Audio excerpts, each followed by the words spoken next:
FDA 이번에 유한양이 승인을 받았잖아요. 네. 근데 지금 와서 유한양이 쫓아가기 좀 어렵고 신약을 이미 이제 승인 받은 기업들이 몇 개 있기 때문에 그것만 좀 설명해드리면 제일 확실한 게 뭐냐면은 여기는 산업은행이 증자에 참여를 했습니다. 아, 네. 산업은행이 너무 올라서 쉴 수는 있어요. 저는 한 11월까지 쉴 것 같아요. 쉬는 거지. 네. 미국 관련주가 끝났다 이렇게 보지는 않고는 있어요. 그래서 이럴 때는 또 중요한 게 또 주식 꽉 갖고 있으면 안 돼요. 자, 오늘은 어디서 장이 열리나 보자. 자, 이런 느낌으로. 네. 네, 형식등 이해해요.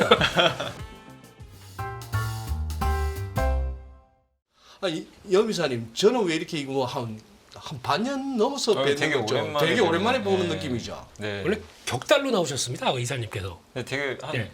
이번엔 격달 좀 넘은 것 같고 네. 그리고 김민수 대표님하고 한지도 되게 오래됐어요. 네. 그죠? 네. 그 전에는 이제 저 혼자 그냥 했던 예. 걸로 제가 몇 달 기억이 예. 나는데 저 그래서 너무 옆에서 뵙고 싶어가지고 PD님께 졸라서 절로 들어온 겁니다, 제가. 그래도 우리 여미사님도 참 타고난 방송인인 게 우리 김민수 대표하고 저하고 이렇게 세 명 하는 여기에 네. 그 어수선하고 정신없는 거기에 금방 적응하시대. 아니 오히려 편해요 저는. 그리고 하실 얘기 다 하고 하십니다. 그러니까 네네. 아니 저기 뭐 우리 김민수 대표야 방송하랴 실전 매매하시랴 그야말로 뭐 정신없이 그걸 보내시는 분이고 우리 또 여미사님은 조금은 이렇게 뭐랄까 장기판의 훈수꾼 조금 더 잘 보이잖아요. 네, 판 그죠. 돌아가는 것도 저는 보이고 이제- 수도 보이고 하는데 그죠. 이번 8월 한 달 어땠습니까? 8월 한 달 뭐 너무 힘들었죠. 특히 이제 힘들었다. 한국 투자분들이 더 힘들었죠. 힘들었다. 네, 미국은 그래도 지금 회복을 많이 했잖아요. 미국 증시는. 예. 다우는 또 사상 최고치를 뚫었고, 네, 나스닥은 좀 아직은 못 뚫었지만, 뭐 엔비디아가 좀 약간 이제 어제 흔들린 거 빼고는 그 8월 초에 어려운 거를 거의 다 이제 미국은 회복을 했는데, 한국은 사실 뭐 여러 이유는 있겠지만 이게 뭐라 그러죠? 회복하려다가 좀 말아버린 좀 약간 좀 그런 아쉬운 느낌이고 뭔가 시장에 지금 아예 매수 주체가 없는 것 같더라고요. 지금 외국인도 지금 이번 8월엔 좀 떠났고 그쵸. 오늘도 보니까 좀 황당했던 게 종가의 외국인이 한 4천억을 때려버렸어요. 아니 막판에 지수도 확 밀려버리대. 그러니까 저는 이게 저도 이게 아직은 그 확인을 못 해봤는데 네. 2, 5, 8, 11월이 MSCI 이제 리밸런싱 하는 달이거든요. 그래요? 근데 오늘 또 8월 말이잖아요. 예. 이제 제가 봤을 때는 그거 외에는 외국인이 종가에 팔 이유가 없거든요. 그렇죠. 그래서 우리나라 비중을 좀 일부 축소한 게 아닌가. 이제 MSCI 아니 리밸런싱 9시부터 그 세틀같이 많은 시간에 뭐하고 막판이 그래요? 보통 종가에 그걸 많이 보통 해요. 종가에? 우리 그 옵션 만기일도 보통 그렇게 하잖아요. 늦게 일어났습니다. 알람이 안 울렸어요. 빨리 넘어가시죠. 근데 이제 보통 이런 리밸런싱 거의 종가에 하는 경우들이 좀 있다 보니까 오늘 왜냐하면 오늘 만기일도 아니잖아요. 사실 그렇죠. 어떻게 보면 그러니까 그걸 보면 8월 30일이고 MSCI 리밸런싱이고 그거 외에는 외국인이 이렇게 갑자기 4천억 팔 일은 별로 없거든요. 그렇죠. 예. 뭐 블록들이 어디 나온 거 같지도 않고 그래서 그걸 보면 좀 약간 그 부분 아니었나. 근데 어쨌든 8월 마지막 날까지도 외국인 매도가 쏟아져 버리니까 국내 증시는 좀 아쉬웠고 코스닥은 뭐 사실 오늘 올랐지만 어제까지는 7일 연속 빠졌잖아요. 계속 흘러내렸죠. 그러니까 한마디로 한국은 뭔가 지금 이게 좀 시장 전 세계 증시에서 좀 완전히 외톨이가 돼가는 좀 답답한 8월 한 달 아니었나 그런 생각이 좀 듭니다. 그럼 그 빠진 자금이 어디로 갈까요? 리밸런싱 되면 다시 채울 때도 있을 거 아닙니까? 근데 뭐 그게 이제 우린 신흥국에 있으니까 네. 중국을 채웠을 것 같지는 않고 뭐 인도로 갔을까요? 인도일 수도 있고 네. 그건 뭐 알 수는 없죠. 뭐 그러니까 거기 가서 어딘지는 매매하려고요. 못 인도일 가능성도 있죠 좀. 네. 못 살겠어요. 8월달 있다 보니까 맨날 뭐 던지고 싶어요, 뭐 이걸. 던지고 싶어요. 예. 요 아까 하신 말씀에 조금 연장인데 이게 뭐냐 하면은 자꾸 막판에 그렇게 밀어버림으로써 약간 차트가 묘해져 버렸어요. 저는 아까 한 1시나 2시 무렵 정도의 흐름만 되더라도 또 가가지고 또 이렇게 뭐 크게 걱정 안 하고 뭐 엔비디아로부터 좀 자유롭다면은 뭐 낫배드 뭐 지금 보세요 S&P 500도 오르는 종목이 2배 이상이고 뭐 그 영상 봤습니다. 이거 어떡하지 이거 또 이게 보니까 또 갑자기 후달리네. 소장님이 뷰를 바꾸셨나 그래가지고 또 찾아봤거든요. 그래서 그런데 막 유종권 이게 훅 물려서 오늘 또 오면 여쭤봐야지 이런 느낌이었습니다 오늘. 안 그래도 채팅창에 저기 댓글란에서 제가 어떤 좀 강하게 주장했는 날은 댓글란에 이런 말씀들을 올리시는 분이 있어요.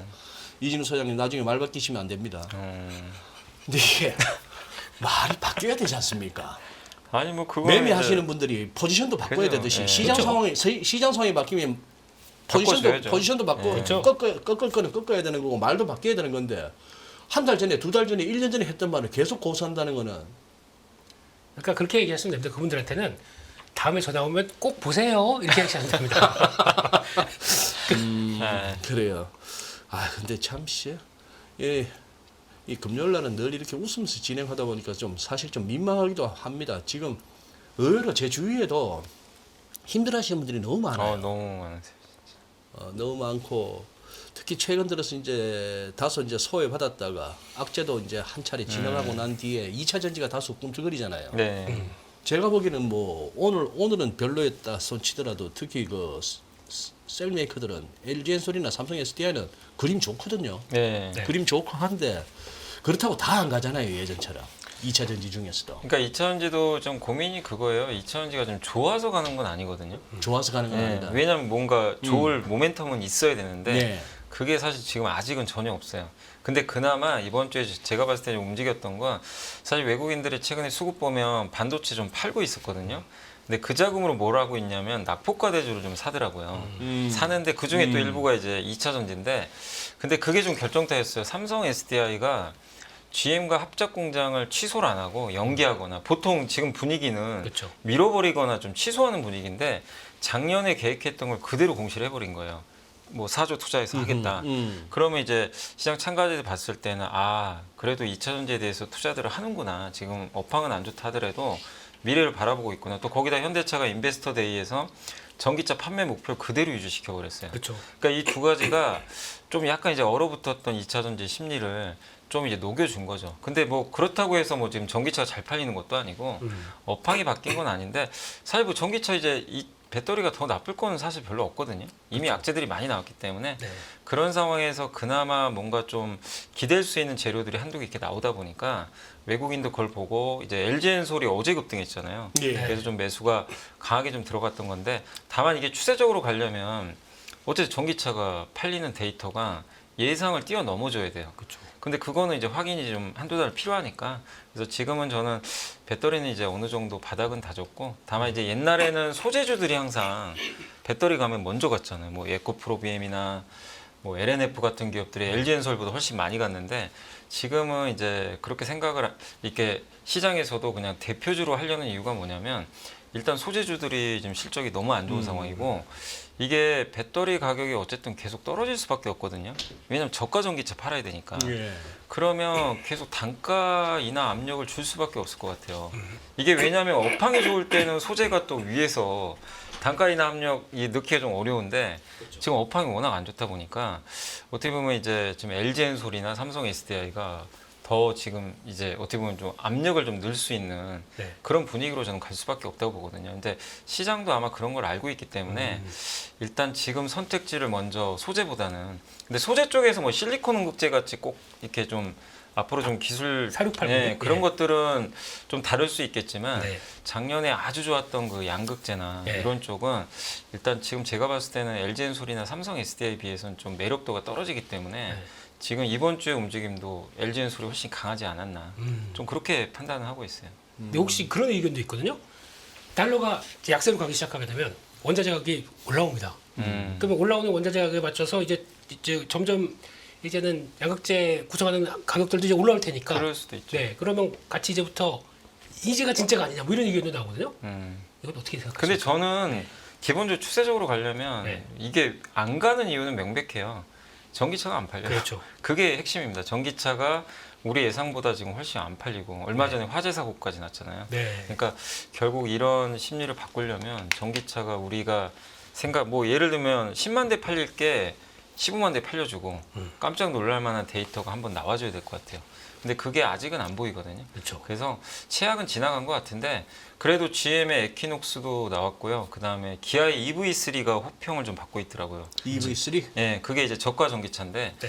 그 모델들이 예상보다 좀 잘 팔리고 그리고 내년 상반기에 또 테슬라 저가형 전기차 지금 대기 중에 있잖아요. 네. 네, 그러니까 투죠 모델 네, 투. 네. 모델 2로 알려졌는데 아우 이제 유튜브 나옵니다. 네. 아우 아이고. 감사합니다. 우리 저 안에 또 우리 PD님들 아유 끙끙 고생하셨습니다. 아유, 네. 고생하셨네. 네. 그래서 이제 그런 모델들이 지금은 기대치가 낮으니까 조금만 잘 팔려주면 돼요.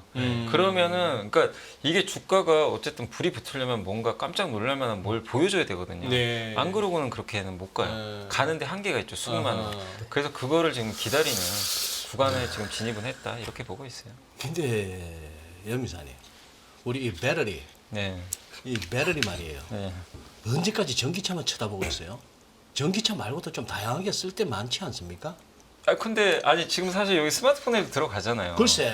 근데 스마트폰에 많이 팔린다고 배터리가 갈 수는 없잖아요. 이게 핵심이 아니잖아요. 결국에 보조 배터리도 사시고 두 개씩 사갖고 다니면 되죠. 네. 예. 예. 네. 어쩔 수 없어요. 네. 이게 쓰이는 게 전기차이기 때문에 방법이 없어요. 왜냐면 그럼 뭐 뭐 로봇에 ES 많이 쓸 것도 ESS 는? 지금 ESS는 어쨌든 지금 우리나라보다는 중국이에요. 어쩔 수가 없어요. 중국이 세계 지금 1위입니다. 원래 삼성 SDI가 세계 1위인데 그 많이 뺏겨버렸어요. 그리고 삼성 SDI는 전기차 이제 배터리 투자를 또 많이 해야 되기 때문에 그래서 뒤늦게 또 다시 우리나라도 ESS 투자를 또 늘리려고 했는데 지금 이미 중국이 많이 선점을 해버렸거든요. 그래서 시장이 뭐 ESS 성장하는 건 알지만 결국 그 주도권을 중국이 뺏어갔고 그럼 결국 미국에서 지금 전기차 배터리 그건 중국이 지금 못하잖아요. 결국 우리나라 배터리 회사들이 가는 거는 결국 전기차밖에 없어요. 그래요? 이게 어쩔 수 없는 지금 현실입니다 지금. 그리고 오늘 우리 1부에서 우리 용어 통일합시다. 네. 배터리, 배터리, 배터리 뭐로 할까요? 2차 전지. 그게 2차 전지. 2차 전지로? 그래요. 네. 아니 저 또 우리 연미사님 또 우리 또 자료 하면 또 염자료 아닙니까? 와, 네. 예. 자료 첫 제목부터가 그거 아니에요. 상단은 막혔고 두 번째 페이지는 하단은 딴딴. 이거 좀 답답할 것 같아요. 한번 들으면서 저하고 김 대표가 네. 중간에 막 한번, 네. 깨물어볼게요. 네. 그러니까 일단 저도 올라가면 좋죠. 근데 이제 상단이 막혔다고 보는 게 일단 9월이나 10월까지는 그렇죠. 그럴 것 같아요. 대선 전까지. 왜냐하면 엔비디아가 제가 그냥 느낀 건 그거예요. 이제 실적 발표 보면서 다들 신으로 추앙했는데 이제 인간이 된 것 같아요. 뭐가 엔비디아가? 엔비디아가 다이나믹 실적이 그- 나쁘다는 게 아니라 예. 이제 안 놀래요 사람들이. 그래 여기서 좀 속 시원한 설명해 주세요. 네. 저 실적 갖고 왜 빠지냐고. 네. 이게 그러니까 매번 깜짝 놀랐잖아요. 우리 네. 실적을 뛰어넘을 정도로 깜짝 놀란 실력을 보여줬는데 이번에도 네. 넘긴 넘었는데 시장이 흔히 미국에도 그런 게 있나 봐요. 스트리트 컨센이라는 게 좀 있나 보더라고요. 그러니까 280억 달러가 예상이었어요.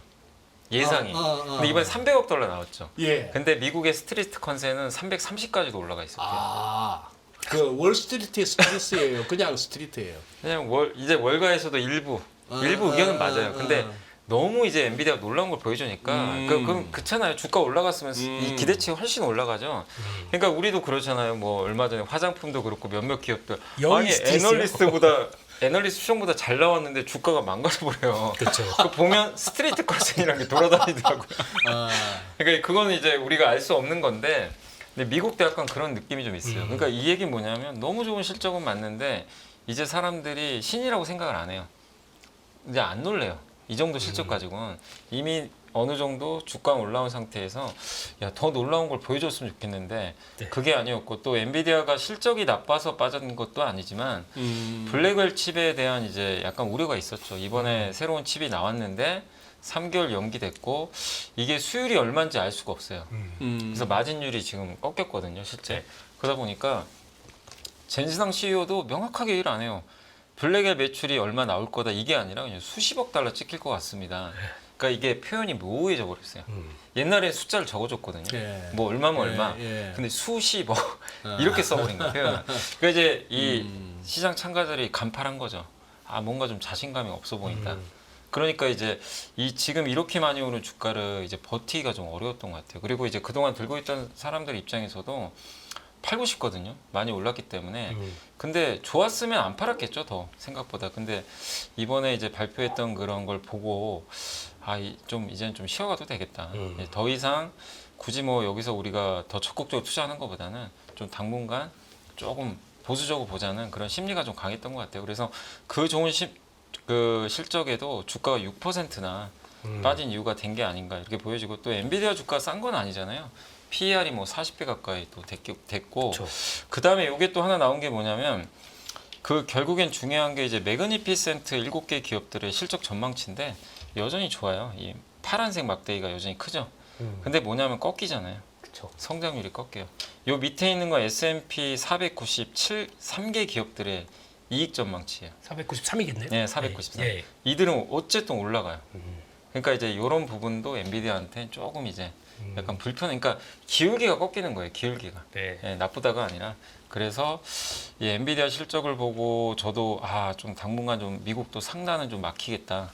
이걸 좀 느꼈고, 미국도 그러면 종목 장세 나오는 겁니까 이제? 그냥 종목 장세로 갔고, 다우는 또 세잖아요. 네. 미국 다우가 상대적으로 좀 약했었거든요. 네. 그래서 저는 이제 미국도 좀 약간 종목 장세, 지수를 막아놓고 네. 좀 이제 개별 기업들이 좀 움직이는 장세가 갈 것 같고, 그리고 여기도 적어드렸지만 미국 실적 시즌 다 끝났고 거의 네. 거기다 금리 인하 하는 거 뭐 모르는 분은 없고 이미 반영을 했고, 미국 대선은 어쨌든 누가 될지 지금 엎치락뒤치락 하니까 일단 좀 불확실한 부분도 일부 있고요. 거기에 9월은 전통적으로, 저는 이런 계절성을 믿는 건 아니지만 어쨌든 미국 증시 9월 수익률은 마이너스였대요. 평균적으로.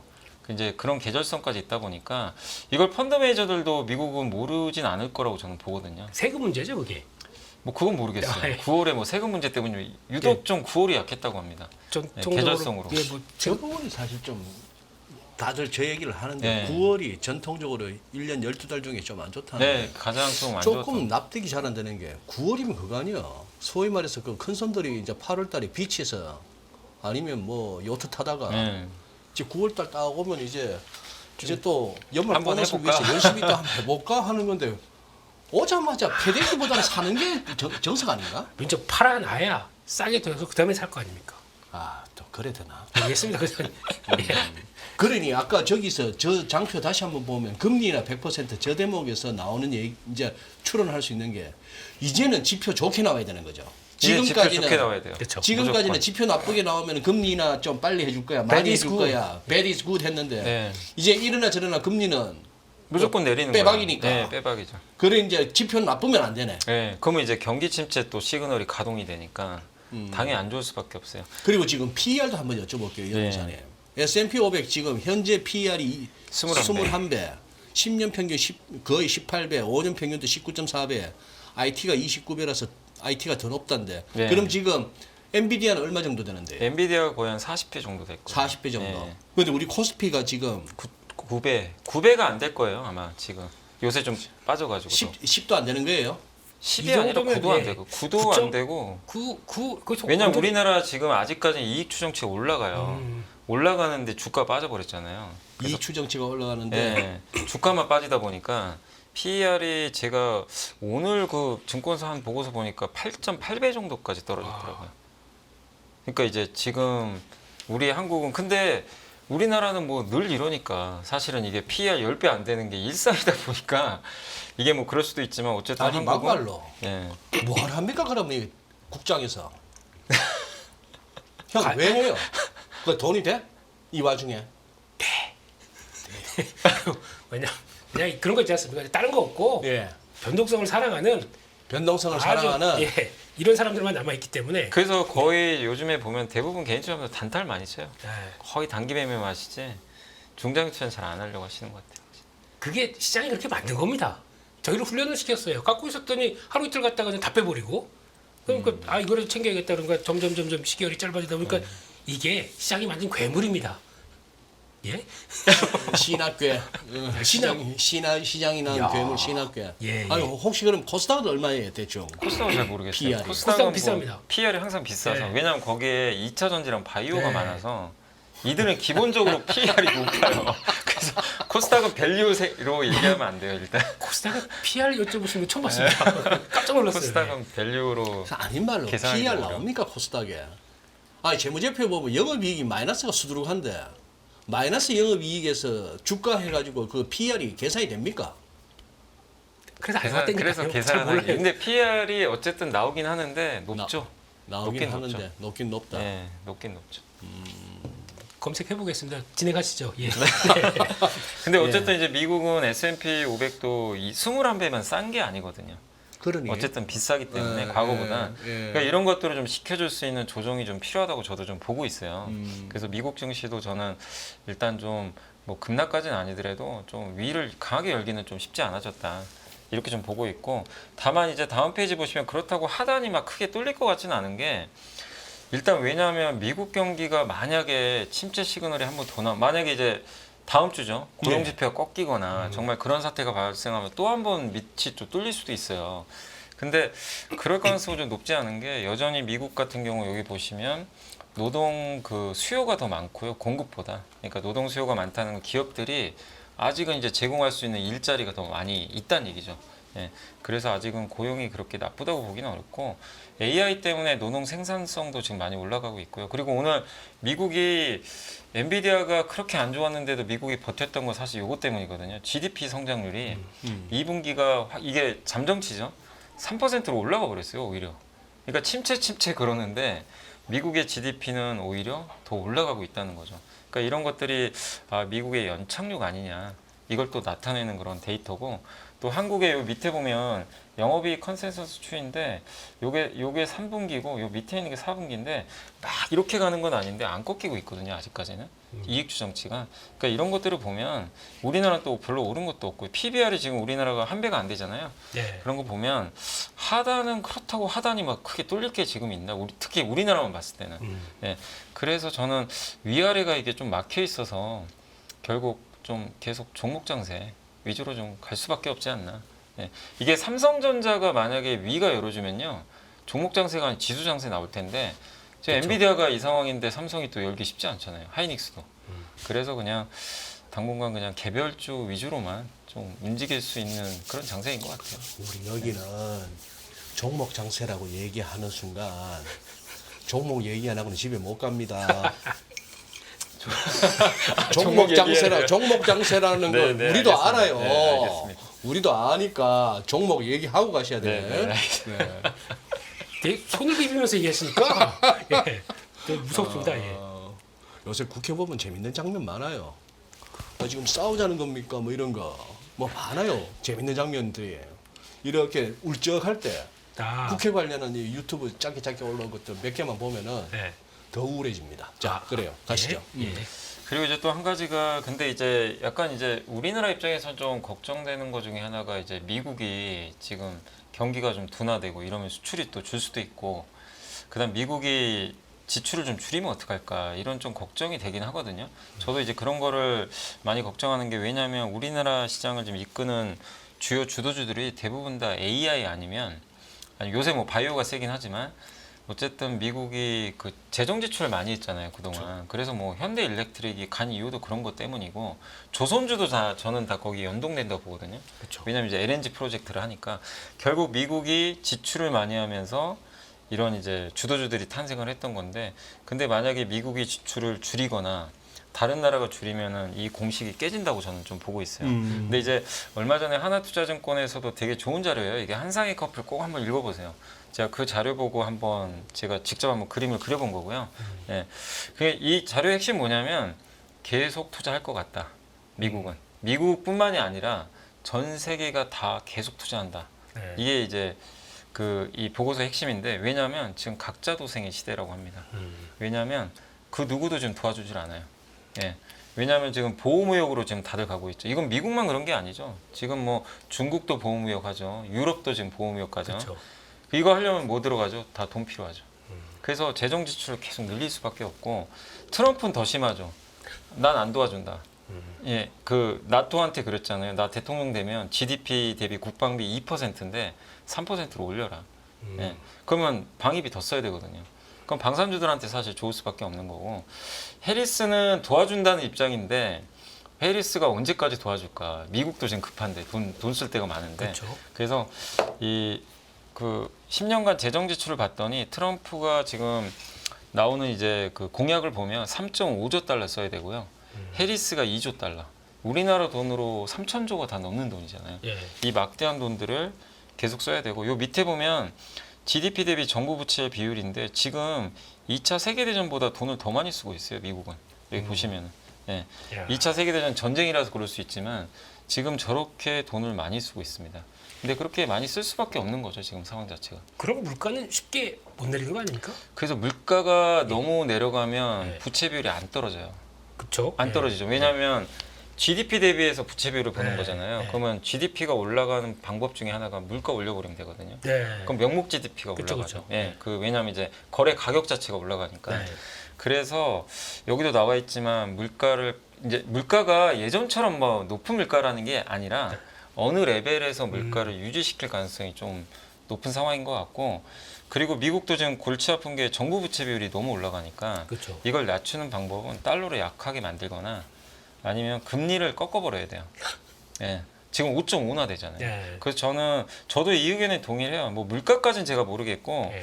앞으로 연준과 미국 정부가 좀 합심해서 음. 금리를 지속적으로 좀 낮추지 않을까. 근데 여기 이제 하나에서는 한 2.5%까지 낮출 걸로 보더라고요. 2.5요? 예, 2.5까지. 왜냐하면 이제 이런 논리 때문에 부채 비율을 떨어뜨려야 되기 때문에. 다 됐고 부담. 채권 사면 되는 거 아닙니까? 그건? 그러니까 채권이 좋다는 얘기죠. 이거 네. 어떻게 보면 채권도 좋고 네. 달러는 좀 약세로 갈 가능성이 높고, 그리고 지금 계속해서 이게 전쟁이라는 게 쉽게 끝날 것도 아닌 것 같고, 그러니까 이 근본 논리는 뭐냐면 미국만 투자한다는 게 아니에요. 전 세계가 다 우리나라도 지금 얼마 전에 예산안 발표한 거 보셨잖아요. 지출 생각보다 많이 늘어났죠. 그러니까 이 재정 지출을 지금 늘릴 수밖에 없는 구조인데 이 구조는 이런 이제 금리를 떨어뜨릴 수밖에 없는 그런 구조로 가기 때문에 우리가 이제 그동안은 금리 인상기였잖아요. 그래서 금리 인하기가 이제 본격적으로 이런 또 이유들 때문에 시작이 되고, 또 미국이 이렇게 투자할 때 수혜받는 기업들 있잖아요. 올해 많이 올랐던 거. 이게 쉽게 지금 꺾일 것 같지는 않다. 이렇게 투자 아이디어 상으로는 뭐 방산, 뭐 조선, 이게 너무 올라서 쉴 수는 있어요. 저는 한 11월까지는 쉴 것 같아요. 네. 왜냐하면 그 대선 앞두고 있기 때문에 좀 쉴 것 같은데, 주도주로서 이제 끝났다 그렇게 보진 않고, 또 여기 AI도 들어가요. 그렇겠죠. 예. 그래서 쉬는 거지. 예. 미국 관련주가 끝났다 이렇게 보지는 않고는 있어요. 그래서 제가 좀 위가 막혀 있고 좀 답답하다 이거지. 아 근데 네. 솔직히 매매하는 트레이더 입장 쪽에서는요. 어떻게 보면 이게 낫습니다. 이게 나아요. 차라리 그냥 지수는 걱정을 안 해도 되거든요. 그럼 아, 섹터하고 그래요? 예, 종목만 섹터만 보면 되니까. 예, 찍으면 되니까. 그러면 우리 그거 가지고 플레이하게 되면 솔직히 이럴 때는 또 중요한 게 또 주식 꽉 갖고 있으면 안 돼요. 그러면 이게 내가 꽉 있는 상태에서 어떤 때는 이 섹터 움직였다가 좋았는데 이쪽서 빠지고 이래 버리니까 꽉 갖고 있으면 안 됩니다. 그것도 좀 가볍게 해서 그냥 자 오늘은 어디서 장이 열리냐 보자 자 이런 느낌으로 네. 네, 형심정 이해해요. 이 가두리 양식장에서 저가 가봐야 여 갔다가 막히면 여 하는 거 아니야. 네, 네. 길목 딱 지키고 있다가 탁탁탁 잡으면 되는 거고. 네. 이러다 뭐 태풍이 오든지 해갖고 이것이 가두리 양식장 건물 함 찢어갖고 얘들 다 티 나가봐. 어떻게 잡아 그걸? 그럴 때는 이제 새로운 자금으로 예, 또 집에 얘기해서 예, 나 잘할게 이러면서 이제 또 들어오는 거 예. 그래요. 알겠습니다. 그래서 이제 그냥 시황만 좀 정리해드리면 결국 이제 앞으로도 뭐 계속 그러겠지만 우리가 이제 요즘에 쓰는 용어 중에 폴리코노미라고 정치가 경제를 좀 지배한다. 아마 그거 많이들 느끼고 계실 거예요. 그래서 트럼프 전 대통령이 무슨 얘기할지, 해리스 부통령이 무슨 얘기할지, 또 얼마 전에 기억하시겠지만 일본에서 한번 이제 금리 인상했다가 네. 난장판이 됐잖아요. 근데 이것도 사실은 일본 그 자민당 쪽에서 좀 압력을 넣은 것 같더라고요. 그렇죠. 지금 일본 너무 엔화가 좀 약하니까 엔강세로 좀 가자. 근데 그걸 이제 일본 중앙은행이 좀 받아들였죠. 근데 이제 그렇게 또 난리가 날 줄은 몰랐겠지만 결국 정치가 이 경제를 좌지우지하고 있고, 또 시진핑의 3연임이 사실은 해외 자본 이탈 시킨 것도 하나의 중요한 이슈였잖아요. 지금 예. 뭐 1년 지났지만. 그래서 계속 이런 일들이 발생한다는 건 뭐냐면 변동성을 계속 키울 것 같아요. 그래서 저는 이제 투자하신 분들한테 좀 권해드리는 게, 좀 주식시장이 막 이렇게 편안하게 오를 때 그때 좀 오히려 긴장을 하시고 변동성이 커질 때 항상 좀 기다리면 변동성 계속 나올 것 같아요. 저는. 그럴 수밖에 왜냐하면 또 없죠. 미국 주식이 비싸기도 하고 어쨌든 엔비디아 좀 저는 휴식기에 들어갔다고 보거든요.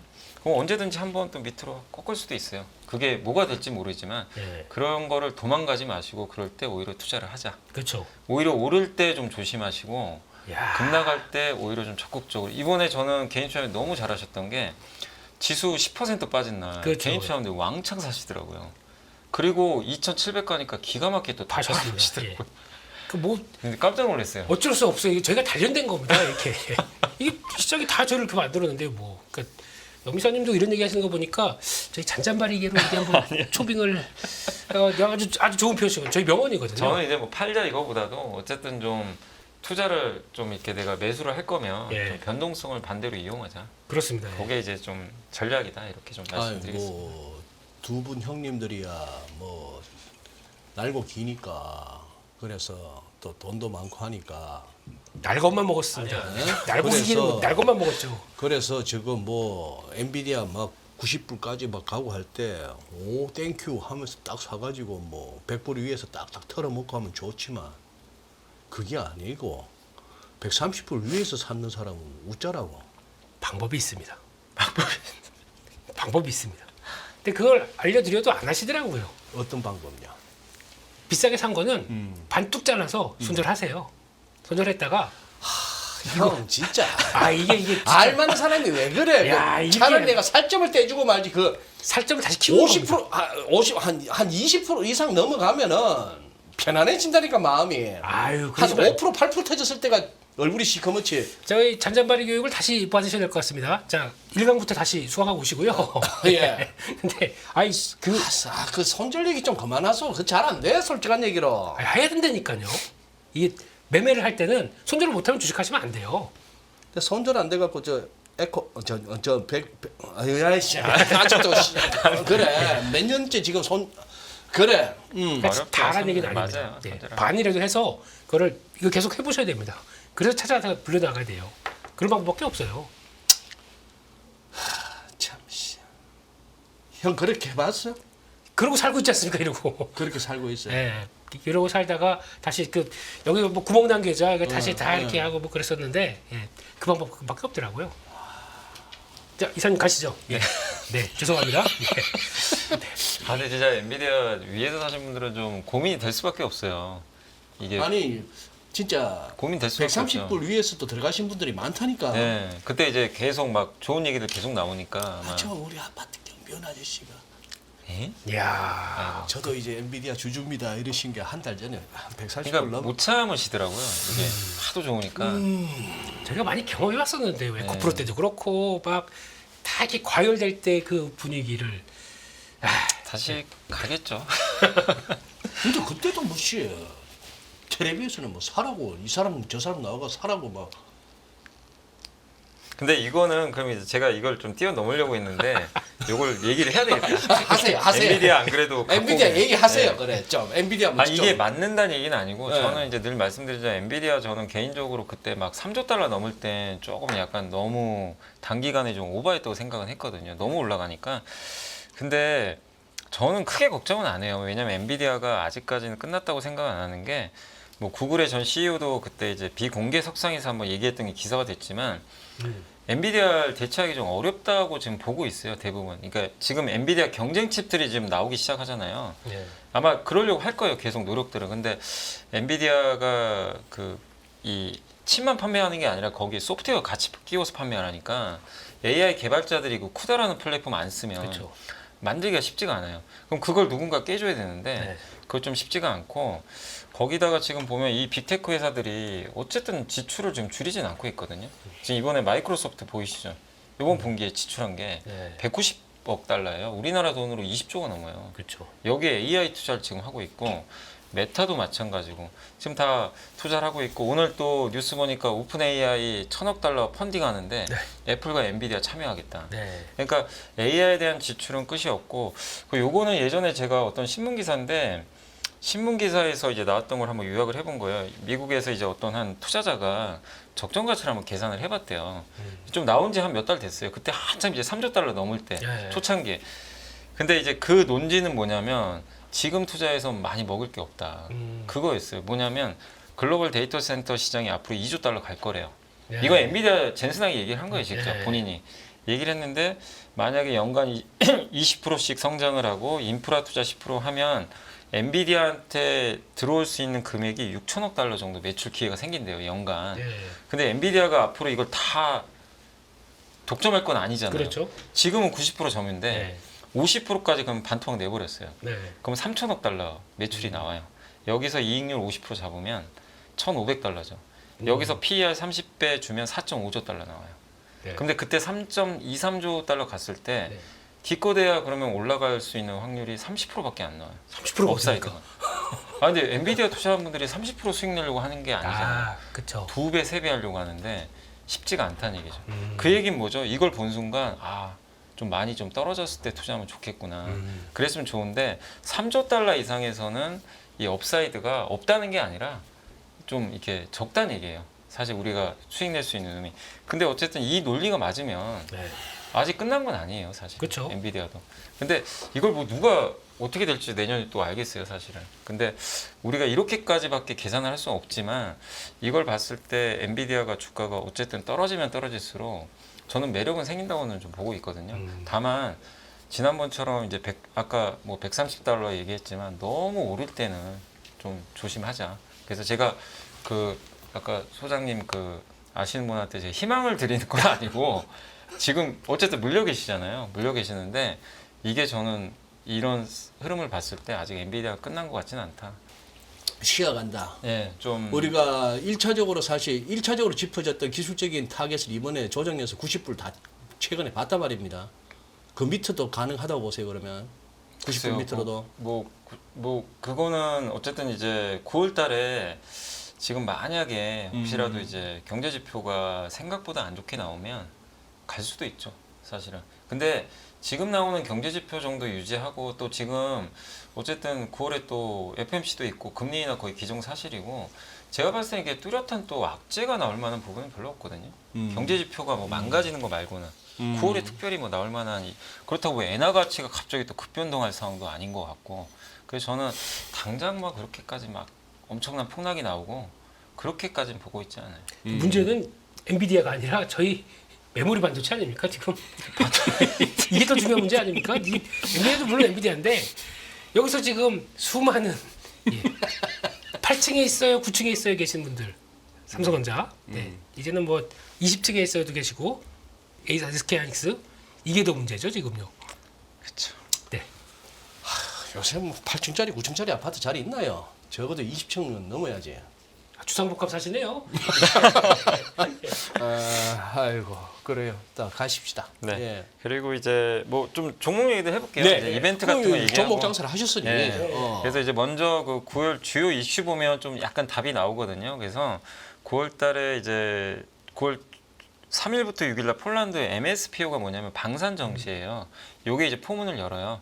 여기서 이제 우리나라 기업들이 가서 방산 전시를 할 텐데 요새 좀 방산주들 좀 쉬었잖아요. 네. 그래서 한번 방산 이벤트도 지켜보시고 6일날은 이제 미국 고용 보고서고 그 다음에 계속 저는 좀 바이오 쪽을 좀 좋게 보는 게 학회가 2개나 있어요. 9월달에 9월 7일부터 10일에 세계 폐암학회가 있고 9월 13일, 17일날 유럽 종양학회가 열리는데 여기서 이제 많은 기업들이 또 다양한 임상 결과를 또 내놓고 유한양행이 여기 폐암학회에서 어차피 렉라자가 폐암이니까 이걸 또 내놓게 되니까 그래서 그 데이터들이 잘 나오는지도 한번 보시면 좀 좋을 것 같고 유한양행 그냥 계속 들고 가요? 어떻게 보세요? 들고 가야죠. 계속 들고 가야지. 네, 왜냐하면 저는 굉장히 역사적 사건으로 보고 있어서 폐암 치료제는 사실 완전 급이 다른 얘기거든요. 급이 다른 얘기다. 네, 연간 매출이 7조짜리 그 경쟁사가 7조 내더라고요. 1년 동안. 근데 그거는 사실 유한양행은 이번에 되게 좋은 게 유한양행은 기술 수출만 했는데 앞으로 로열티만 받아요. 비용 들 게 없어요. 그래요? 마케팅은 존슨앤존슨가 다 해주고. 근데 원래 아시겠지만 유한양행이 연간 1,500억 정도 일단 버는 기업이에요. 돈도. 그래서 상당히 좀 좋은 모멘텀 같고 그 다음에 이제 그 외의 모멘텀은 뭐 여기 뭐 호주의 랜드포스, 필리핀의 ADAS 이게 공교롭게 다 방산 전시회들이에요. 방산 전시회가 이번 달에만 3개가 있어요. 좀 몰려 있어서 한번 좀 지켜보시면 좋겠고 그 다음에 알테오젠의 이제 가장 중요한 이제 임상 데이터가 머크의 키트루다 이제 SC 제형, 피하 주사 제형으로 저게 이제 알테오젠 걸 쓴 거잖아요. 저게 9월 23일날 임상 3상이 끝나요. 저 끝나면 아마 데이터가 조만간 또 공개가 되겠죠. 그래서 이런 바이오 이벤트들이 상당히 많기 때문에 전날 이런- 세론 나오는 거 아닙니까 또? 아니 근데 이날 나오는 건 아니고 예. 데이터는 조금 차후에 나올 텐데. 네. 근데 어쨌든 이제 임상이 끝나면 이제 다들 긴장하고 있겠죠. 네. 데이터가 잘 나와야 될 거 아니에요. 지금 시총 1위니까 어떻게 보면. 예. 바이오는 무조건 세론이어서 예. 바이온 세론이에요. 예. 세론 이번엔 안 당했거든요. 세론 뉴스. 네, 세론 세론인 건 알았어요. 네. 기다렸다가 그 다음에 세론 나오고 잘 샀어요. 근데 다 털렸네요. 다 털리고 이제 쭉 가버려가지고 역시 잔잔바리는 큰 거 못 먹. 나 일라이 릴리 때문에 걱정이야. 왜요? 왜요? 일라이 릴리 야. 일라이 릴리요? 일라이 릴리 야가 그거 아니에요. 미국에서 저 바이오 대장주 아니에요. 제파운드? 예. 예. 야가 뭐 비만 치료제 해서 하면서. 예. 야 차트 보고 있으면 아슬아슬해. 근데 잘 버티더라고요. 잘 버티는데. 예. 그러니까 한번 일라이 릴리 또 한번 보시면서 따라가셨으면 싶네요. 저도 바이오 중에도 진짜 돈 되는 바이오하고 그냥 무늬만 바이오 많잖아요. 또. 구분해야 돼요. 구분해야 반드시 돼. 구분해야 돼요. 지금 바이오는요. 음, 되게 투자하기가 저는 더 편하다고 봐요. 편하다. 명확해요. 이게 가는 기업들이 돈을 버는 기업들이에요. 그리고 FDA 승인받은 기업들. 그러니까 이미 그냥 검증이 다 끝나버린 그런 기업들이 지금 가기 때문에 사실 유한양이 최고 변수였어요. 왜냐하면 FDA 승인이라는 게 쉽지가 않거든요, 사실은. 그러니까. 예. 예. 저도 그래서 솔직히 좀 걱정도 했어요. 혹시 안 되면 어떡하지? 아. 예, 왜냐하면 저번에 또 HLB도 거의 될 뻔했다가 그냥 거기서 일단 미끄러져 버렸잖아요. 예. 그래서 유한양도 대부분 될 거라고 많이들 예상은 했는데 이게 FDA가 워낙 깐깐한 쪽이다 보니까 근데 다행히 아무런 문제 없이 그냥 너무 그냥 부드럽게 승인을 받아버렸고 그래서 이 바이오가 하반기에 확실히 주도주가 되는구나. 그 유한양인 그걸 보면 근데 그날도 좀 아쉬웠던 게 아까 얘기하셨지만 역시 세론 나오더라고요. 그 당일날은 당일날 그랬죠. 그냥 당일날은 완전히 그냥 당일날은 무너지네. 엄청났던데. 예. 야, 그걸 어떻게 참아요 갖고 계신 근데 분들이? 네. 대단한 게요. 개인이 이겼잖아요. 그건 그렇죠. 그날 예. 외국인 기관이 답한 걸 개인이 싹 받았는데 개인 받아냈어요. 이틀 후에 폭등해 버렸잖아요. 그러니까 참 개인 투자분들이 요새 예전보다는 확실히 야, 벌써 네, 제가 당한 게 얼마입니까? 수십 년 동안 당했으니까 이제 진화해야죠 저희도. 네. 그냥 개미가 아닙니다. 사이버 개미입니다. 사이버 개미. 예. 더 잘할 때도 됐지 개비도. 그래서 이제 네, 뭐 시간이 얼마 남진 네, 않았지만 그래서 그냥 저는 바이오 쪽에서 아예 그냥 이런 기업들은 다 알려진 기업들이니까 그냥 FDA 이번에 유한양이 승인을 받았잖아요. 네. 근데 지금 와서 유한양이 쫓아가기 좀 어렵고 신약을 이미 이제 승인 받은 기업들이 몇 개 있기 때문에 그것만 좀 설명해드리면 첫 번째가 SK 바이오팜 아시겠지만 엑스코프리 뇌전증 치료제인데 이게 매출이 저는 좀 놀라울 정도로 좀 매출 성장이 엄청나더라고요. 지금 이번 2분기에만 1,000억 돌파했고 이 기세면 27년도에 아마 8,000억 정도 찍을 것 같아요. 그래서 상당히 좋을 것 같고 제가 요즘에 챗 GPT가 참 저는 너무 좋은 게 그래프를 이렇게 챗 GPT가 옛날에 제가 엑셀로 만들었거든요. 네. 이거 제가 그냥 숫자만 넣었더니 지금 본인이 그 챗 GPT가 다 그려줍니다. 이 그래프를 직접 그려주더라고요. 네. 이게 불과 한 2분이면 끝나요. 그러면 엔비디아 너무, 사야죠. 너무 좋아요. 엔비디아 아니, 사야죠. 엔비디아 산다는 게 아니라 이게 편리하더라고요. 예전보다 예. 자료 만들기가. 네. 그래서 어쨌든 이렇게 뇌전증 치료제 시장에 진입을 해서 엑스코프린 또 특허 만료가 2032년까지 보장이 돼 있어요. 그래서 상당히 좀 좋을 것 같고 두 번째가 셀트리온이 지난 몇 년간 넘으셨잖아요. 근데 저는 좀 들여다볼 필요가 있는 게 진펜트라가 원래 바이오시밀러거든요. 네. 근데 여기에 그 SC 제형이 이제 그 피하 주사죠. 원래 알테오젠 같은 이제 그런 기술인데 램시마 SC 제형으로 FDA 이제 승인을 받았어요. 근데 미국은 독특하게 이걸 신약으로 인정을 해주더라고요. 예, SC 제형을. 이건 신약이에요, 그냥. 그래서 특허가 이제 보장이 되고, 그래서 지금 올해 이제 하반기부터 본격적으로 아마 매출이 나올 것 같고, 지금 미국의 주요 보험사에도 등재가 되는 것 같아서 한번 보시고, 그 다음에 이건 좀 많이 알려진 건 아닌데, 녹십자도 알리글로가 이제 면역결핍증 치료제를 미국에서 8번째로 FDA 승인 받았는데, 물론 이제 이건 좀 경쟁이 좀 치열합니다. 8번째지.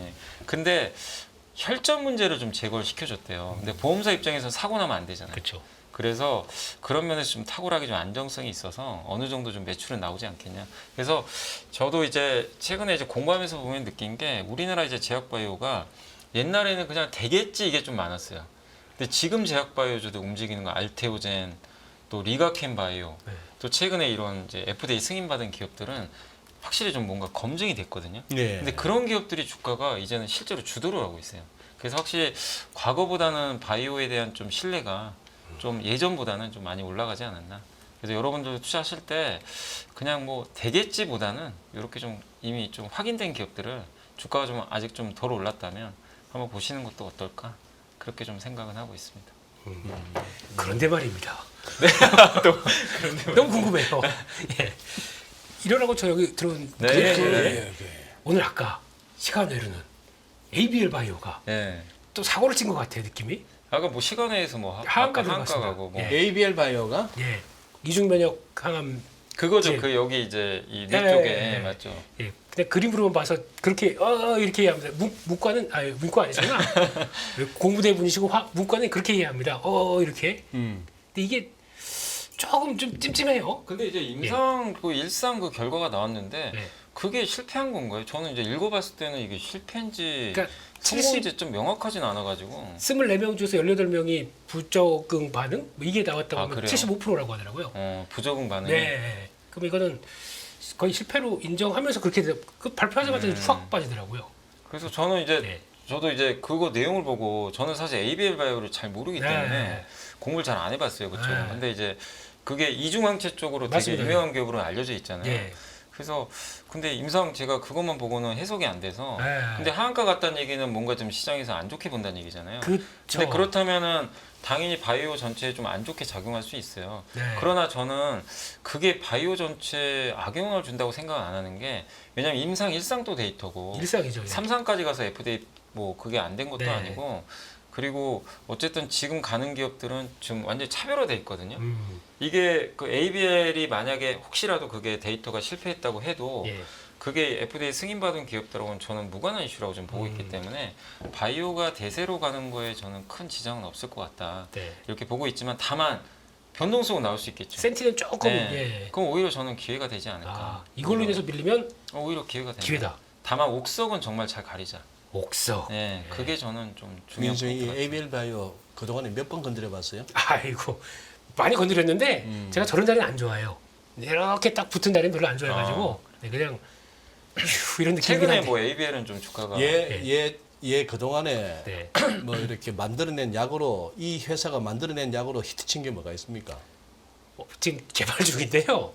제일 확실한 게 뭐냐면은 그러니까 보통 바이오 쪽으로 보게 되면 이제 돈을 구하는 게 제일 어렵지 않습니까? 뭐냐 예. 기술자들 아, 고 그렇죠. 예, 이게 핵심인데 여기는 산업은행이 증자 참여를 했습니다. 아, 네. 산업은행이 예, 그렇게 들어왔다는 얘기는 뭐 산업은행이 다 보고 그럼 있겠죠. 정부가 투자한 거잖아요. 거의 어떻게 그런 쪽이죠. 보면. 그러니까 어떻게 보면. 그렇게 확실하게 들어왔다가 이거 안고 매매하셨다가 이번에 좀 타격 보시는 분들이 있으실까봐 이게 좀 걱정인 거죠. 2019년에 시삼 났고 네. 한 12,000원, 13,000원 하던 놈이 37,000원 넘게 갔고 순식간에 원위치했고 원위치해서 조금 운기조시 하다가 또 2020년에 또 한 5월부터 푸다닥 끓여갖고 또 4만원 갔다가 또 순식간에 원위치하고 풀쩍 하다가 이번에 이제 한번 탱탱탱 기회보다가 팍 하면 시사람 냈구만. 지금 무슨 얘기 하신 겁니까? 이 종목이 좀 이거밖에 안 그러네. 들려가지고. 좀 끼가 있네. 그래 선수들이 많이 꼬이겠네 보니까. 또 뭐 그런 것도 있습니다. 뭐 무슨 사모펀드 판투 완전 사모펀드 기사 나온 것 같더라고. 뭐 어디죠 그 한투 한투인가요? 사모펀드 네. 뭐 거기서 했다가 그거 가지고 또 지분 확 줄이는데 이걸 뭐 미리 한 거 아니냐 뭐 이런 얘기도 나오면서 좀 그렇긴 해요. 근데 네, 소장님이 말씀하셨듯이 그냥 이렇게 팍팍 이런 건 좋은 회사다 보니까 매매를 많이 했었죠 또. 그 팍팍 예. 그 단어 예. 네, 예. 네. 네. 지금 그러면은 아까 종목 좀 얘기하시겠다 한 것 중에 나오는 종목이 지금 바이오 중에서 방금 하나 다뤘고 아까 유한양행은 긍정적으로 언급하셨고 또 이렇게 종목 관련해서 한번 그리고 이제 몇 개만 더 말씀드리면 네. 이제 요거는 하반기에 어쨌든 이제 바이오 이슈들이에요. 지금 표로 예. 만든 거고 아까 이제 유한양행 근데 유한양행도 하나 더 남은 게 그 레이저티니까 아미반타마 요걸로 이번에 승인을 받았는데 여기에 SC 제형 그러니까 여기 알테오젠 주가가 좋을 수밖에 사실 없어요. 그렇죠. 다 이걸 많이 넣으니까 요걸로 해서 또 12월 17일 날 한 번 더 FDA 승인 또 이 결과 발표가 있다고 하니까 요거까지 될지 모르겠어요. 근데 이것까지 되면 또 한 번 또 매출을 또 올릴 수 있는 분위기를 탈 수 있으니까 한번 12월에 한번 이런 부분도 지켜보시면 되겠고 또 그 밑에 HK-노엔이 그 역류성 식도염 치료제 이거 K-캡. 우리나라에 이미 나와 있죠. 예. K캡인데 이제 북미에서 임상 3살 결과가 하반기에 나온대요. 네. 이것도 중요하고 아까 알테오젠 말씀드렸고 그다음에 9월 초로 예정돼 있습니다. 미국의 생물보안법. 네. 요게 아마 이제 표결 들어갈 것 같아요. 이제 중국과 거래하지 말라는 거죠. 중국 바이오랑. 네. 그게 이제 앞두고 동아에스티는 지방간 질환 치료제 이상 결과가 또 하반기에 또 나온다고 하니까 이런 이제 바이오 기업들이나 제약 회사들 한번 이벤트들 계속 좀 체크를 해보시면 좋겠고 또 한 가지가 이제 이것도 헬스케어 쪽이긴 하지만 저는 아직은 이제 그런 보톡스나 이런 거 안 해봤지만 이 시장이 계속 커질 것 같아요. 그냥 이거 한 번 하신 분들은 계속 하시더라고요. 하신 분이 일주일에 한 번 나오시는 분이 계시거든요. 아, 그래요? 네. 그러세요? 네, 저 KB에서 나오세요? 민정희 팀장. 아. 그게 뭐 수면 직접 마취 해보세요. 수면 마취인 줄도 모르고 저 오늘 전신 마취로 좀 아이고. 관리 좀 받고 왔어요 하면서 자랑하다가 네. 네. 저 많이 바뀐 근데 한 번 하게 되면은 계속 한대요. 네. 네. 근데 제가 이제 이거를 저도 이게 될까 말까 예전에 생각을 했는데 네. 이제는 저도 좀 이쪽은 뭐 되겠다 싶은 게 뭐 보톡스도 그렇고 우리가 이 스킨 부스터로 여기 네. 그 연어 생식세포를 여기다 집어넣는 PDR 거, 이요? 예, 뭐 예. 리쥬란이라고 그러죠 보통. 예. 근데 기업들이 여기도 이제 표를 가져왔는데 이번 2분기 실적이 다 너무 좋은 거예요. 그러니까 숫자가 나와야 되거든요 무조건. 근데 보면 여기 보톡스 3사의 매출과 영업이익 증가율이 엄청나게 좀 높게 나왔고 파마 리서치도 영업이익 증가율이 30% 찍어버렸어요. 이 얘기는 이제 숫자까지 그냥 스토리로만 가는 게 아니라 숫자도 나오기 좀 시작을 했고 그리고 이제 나이가 들면 이게 피부가 이렇게 무너지는 이유가 여기가 콜라겐이요 이게 없어진대요. 콜라겐이 피부를 이게 지탱해 주거든요 안에서. 네. 근데 여기가 이제 꺼진다 그러죠. 네. 그 이유가 콜라겐이 없어져. 이게 어쩔 수 없대요 나이 들면. 다 이게 28살까지는 콜라겐이 생성이 잘 된대요. 재생이 되는데. 근데 이제 점점 나이가 들수록 이게 재생이 안 되고 남의 요거는- 라이프다. 네. 곧 옵니다. 그러니까요. 성환이 형도 곧 네. 와요. 저희- 저도 이미 왔어요. 이사님 그 빌딩 2층인가 3층에 있거든요. 피부과 같이 있어요? 이렇게 모여서 있긴 예, 있죠. 예약 같이 해서 한번 가보시는. 네. 근데 여기다가 이제 넣어주는 거예요. 저런 콜라겐을 음. 이제 생성할 수 있는 거. 근데 결국엔 다들 이제 미에 관심들이 많아지고 특히 이거는 우리나라 산업뿐만 아니라 미국에서 이제 요즘에 하도 소문이 나서 미국 사람들이 한국 걸로. 한국에 직접 이제 원정을 온대요. 실제로 와. 왜냐하면 더 싸대요. 아 그렇죠, 그렇죠. 한국이 훨씬 싸대요. 네. 비행기값 감안을 해도 일본에서도 한국에 오잖아요. 예. 그 외국인들이 우리나라 이제 병원 치료 때문에 오는 환자들의 일본 사람들의 그걸 봤더니 대부분이 피부과 가려고 와. 오는 수요가 많으니까 이런 것들도 우리가 예전에는 그냥 스토리로만 봤다면 이제 실제로 실적까지 찍히니까 한번 바라보시면 좋을 것 같고 마지막으로 이게 시간 되나요? 네, 그 뒤에 저거 요거 좀 봐주세요. 어떤 거요? 그 19페이지에 빨간색 칠한 뭐 회사 이름도 보이고 와서 요거 19페이지. 간략하게. 아 요거 예, 웨이퍼부터 시작해서 패키징까지.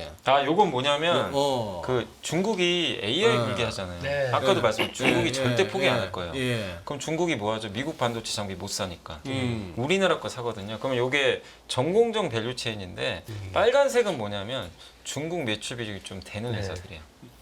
중국의 빨간색들이? 반도체 장비를. 그래서 여기 보면 PSK, 넥스틴, 라운테크, 주성 엔지니어링 이 기업들은 실제로 중국에 일정 부분 매출들이 나오는 기업들이니까 이것도 하나의 그냥 아이디어라는 얘기죠. 예, 예. 중국이 계속 반도체 살 거니까. 음. 예. 그래서 한번 이렇게 말씀을 드려봤습니다. 알겠습니다. 그래요. 아유, 자, 영 이사님, 우리 혼자 비급하게 너를 안 가고 같이 가기. 같이 예, 같이 하셔도 됩니다. 예. 혼자 안 합니다. 혼자 안 합니다. 알겠습니다. 같이 그래요. 한번 가는 걸로. 네, 오늘도 고맙습니다. 네, 감사합니다. 예.